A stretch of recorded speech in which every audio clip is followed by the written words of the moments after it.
सरास पशी ग्राम में जलकष्ट तेजुछि असंतोष। केन्दुझर जिला चंपुआ ब्लॉक सुनापशी पंचायत सरास पशी नुआसाही रे पाखापाखि 50 रु अधिक परिवार बसवास करुथुबा बेले साही रे रहिछि 3टी नलकूप। एथिमध्यरु 2टी नलकूप दीर्घ दिनरु अचल पड़िथिबा बेले गोटिए नलकूपरु बाहरुछि नाली मिशा पानी। एही नाली मिशा पानी रे जळुछि 50 परिवारर जीवन।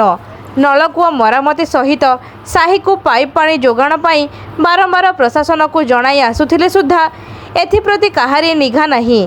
पाख गाँ मिरिगी सिंगाठारे सारा जिला को पाइप पानी जोगाण पाई वसुधा योजना रे मेगा प्रकल्प निर्माण होईछि।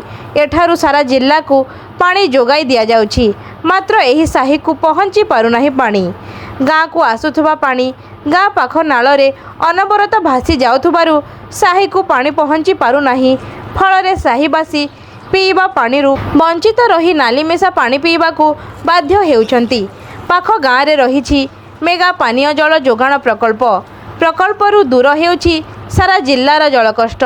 मात्र पानी माठिए पाई डहल विकल हेउछंती साहीवासी, जहाकु नेई तेजुछि असंतोष।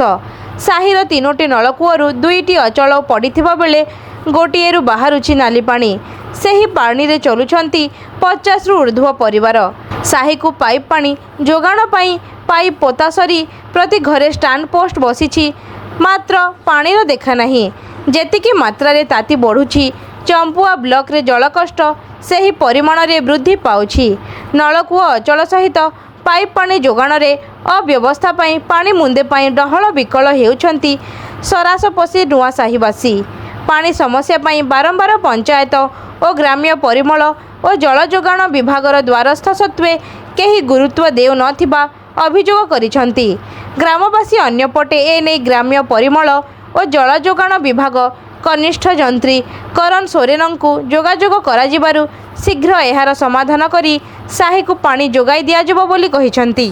महंत ग्राम सरासपसी नुआसाही कौन है पानी समस्या आनुची पीवा पानी पी पारुनु। आमे पानी प्रॉब्लम रही सब आम गाँ साई मात्र हूँ 3टा नलकूप अच्छी किंतु गोटे मात्र चली गोटे नाली पानी बाहर गोटे खराब होगी रही। एटू मिर्गी सिंह आमर प्रोजेक्ट पाखे रही। हाथी छुआर 21 पालन कले ग्रामवासी।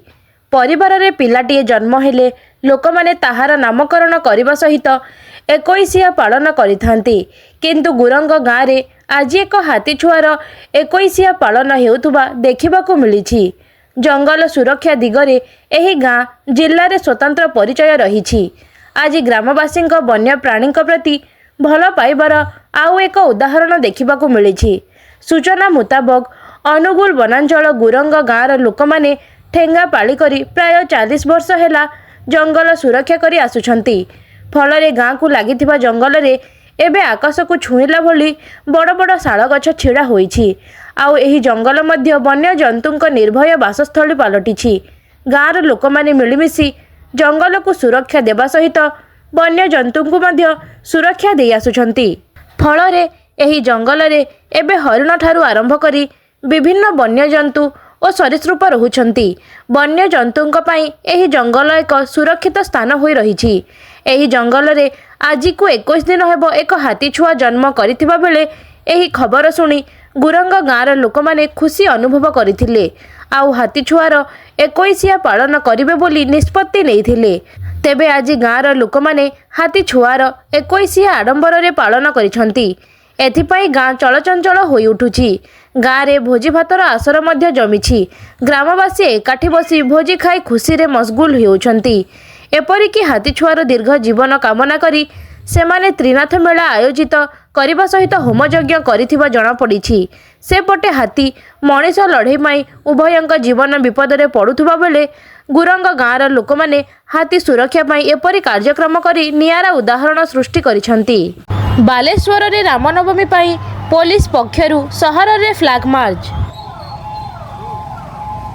बालेश्वर जिला प्रस्तुति किभଳି सोरे होची रामनवमी बालेश्वर होची पुलिस रो व्यापक प्रस्तुति कौन रही कौन कौन एक्शन स्पेशल पर्वपर्वाणी आगु ही आमर स्पेशल ड्राइव एनबीडब्ल्यू एग्जीक्यूशन हो 126 BNSS 129 BNSS bill cancellation report बहुत गुड़े जे आमर प्रिवेंटिव मेजर्स थाए से गुड़ा आम आईन अनुसार करूछु ता छाड़ा आमर रेगुलर पुलिस पेट्रोलिंग नाका blocking checking motor vehicle checking ये सब गुड़ा जिनिस चलुछि आमर गत केते दिन धरी with the help of the paramilitary forces आमर फ्लैग मार्च बहुत गुड़ाई चले आम कर आसुछु आज भी आमर गोटे बड़ धरना रे फ्लैग मार्च अच्छी एथरे आम ड्रोन रो सीसीटीवी रो सब मॉडर्न टेक्निकल एड रो भी व्यवहार करूछु बाकी आमर पुलिस अरेंजमेंट बहुत ही विविड अच्छी एथरे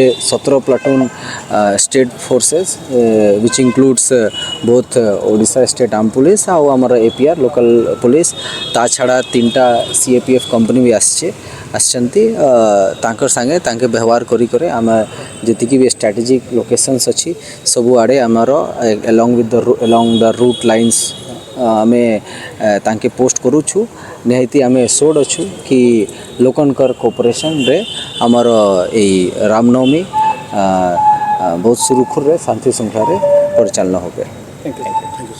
खोर्धारे शिल्प प्रकल्पर भित्तिप्रस्तर स्थापन कले मान्यवर मुख्यमंत्री आउ रहिब नाही बेकारी समस्या खोर्धा जिला हेब शिल्प कॉरिडोर ओडिशा मान्यवर मुख्यमंत्री श्रीजुक्त मोहन चरण माझी द्वारा खोर्धा ब्लॉक अंतर्गत अर्जुनपुर ग्राम पंचायतर हलदीपदाठारे शिल्प प्रकल्प गुड़िकर उद्घाटन और भित्तिप्रस्तर स्थापन एवं श्रमिक गृह योजनार शुभारंभ होईछि।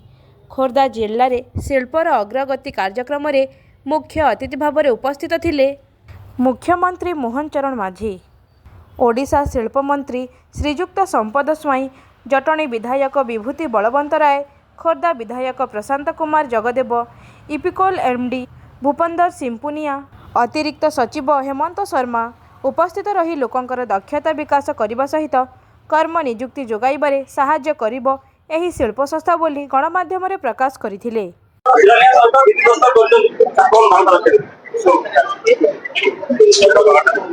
आज आमर यही खोर्धा अंचल